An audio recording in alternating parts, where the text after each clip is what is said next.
Hello guys, কেমন আছেন সবাই? আশা করি ভালো আছেন। আমি আজকে দেখাবো আজকে নষ্ট ছবি বা কীভাবে রিপেয়ার করবেন আপনারা সেটি দেখাবো। আজকে আপনি স্ক্রিনে যে ছবিটা দেখতে পাচ্ছেন সেটাই এক সাইড নাই, ছবিটাকে আমি কীভাবে কাজ করব বা কীভাবে পরিবর্তন করব সেটি দেখাবো আজকে।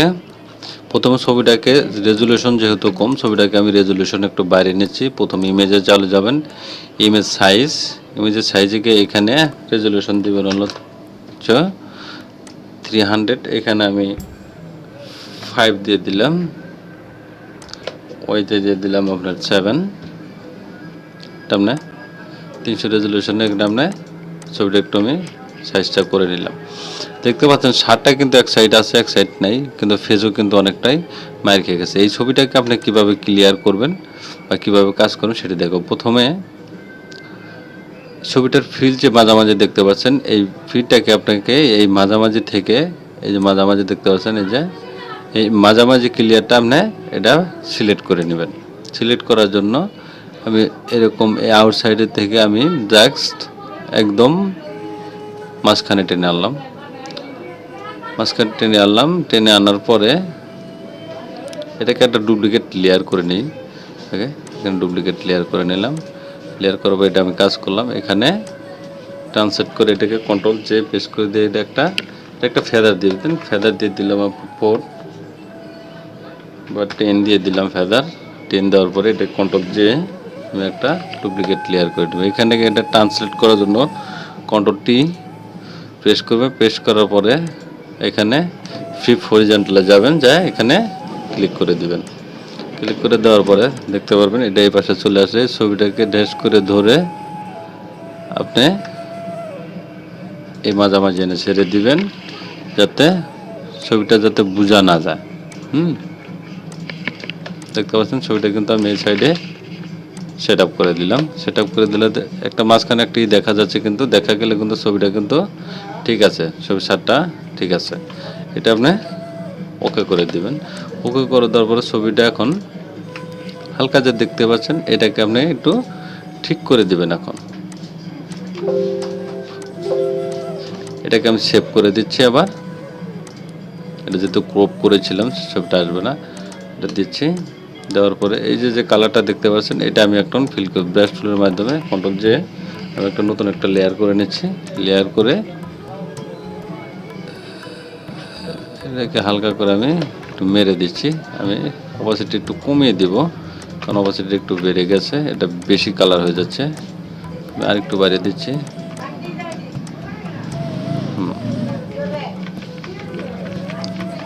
নর্মাল মোডে এনে দেব। আমার মোডটা চেঞ্জ করে নিলাম। আমি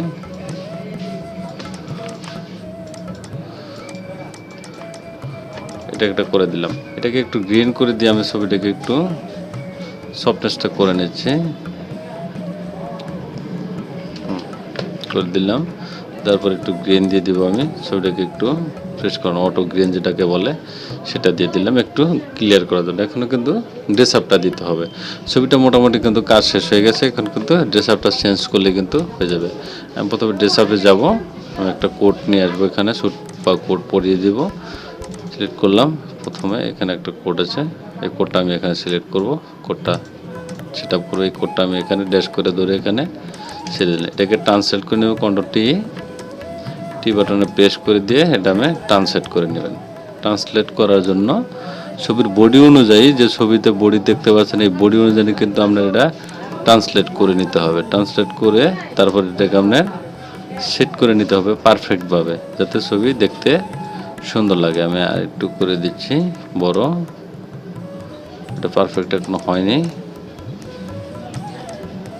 আশা করা যায় মোটামুটি হয়েছে। কারণ এটা এখানে থাকবে। আমি এই যে পিছনের যে ব্যাকগ্রাউন্ড যে আপনার শার্টটা দেখতে পাচ্ছেন, এটা আমি রিমুভ করে দেবো। ইরেজার টুলে চলে যাব, নিচের লেয়ারে সিলেক্ট করে পরে এটাকে আমি নিচের লেয়ারে সিলেক্ট করে এটাকে আমি ক্রপ করে দিচ্ছি, মানে কেটে দিচ্ছি কালারটা। শার্টটা কেটে দিলাম। শার্টটা কেটে দিয়েছি। এখন কিন্তু পিছনে একটা কালার চলে আসে। এটাকে আমি একটা ক্লিক করে এটাকে ব্যাকগ্রাউন্ড আমি একটু চেঞ্জ করে নেব।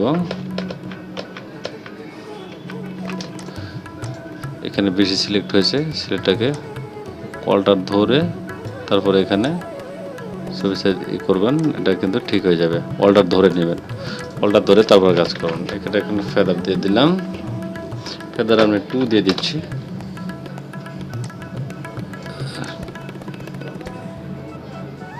দিয়ে ডিলিট বাটনে প্রেস করে দিব। এটা কিন্তু ব্যাকগ্রাউন্ডটা রিমুভ হয়ে গেছে।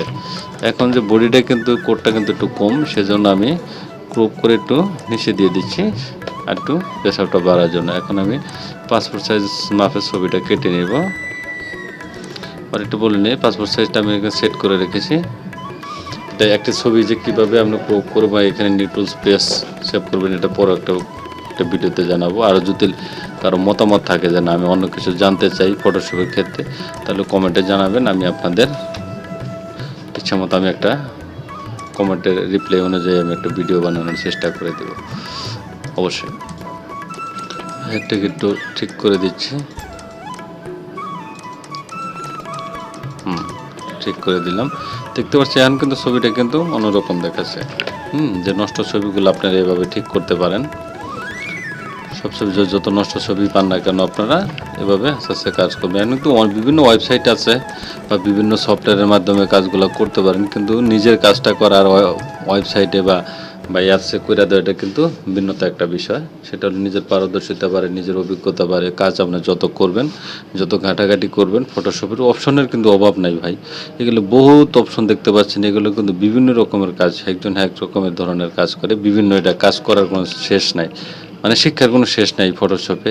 অন্যান্য যে এক্সেল, পাওয়ার পয়েন্ট বা ওয়ার্ড, এগুলোর কিন্তু অনেক ধরনের অপশন থাকে, যেমন ফটোশপে, ইলাস্ট্রেটর, এগুলো বিভিন্ন ধরনের থাকে। এগুলো কিন্তু কাজ করা কিন্তু শেষ হয় না। তো থ্যাংক ইউ গাইস, দেখলেন সবাইকে কীভাবে কাজটা করলাম। আর ভিডিও যদি ভালো লাগে তা লাইক, কমেন্ট, শেয়ার করুন, সাবস্ক্রাইব করে বেল আইকনে চালু রাখবেন, যাতে নতুন নতুন আরেকটি ভিডিও পেতে পারেন।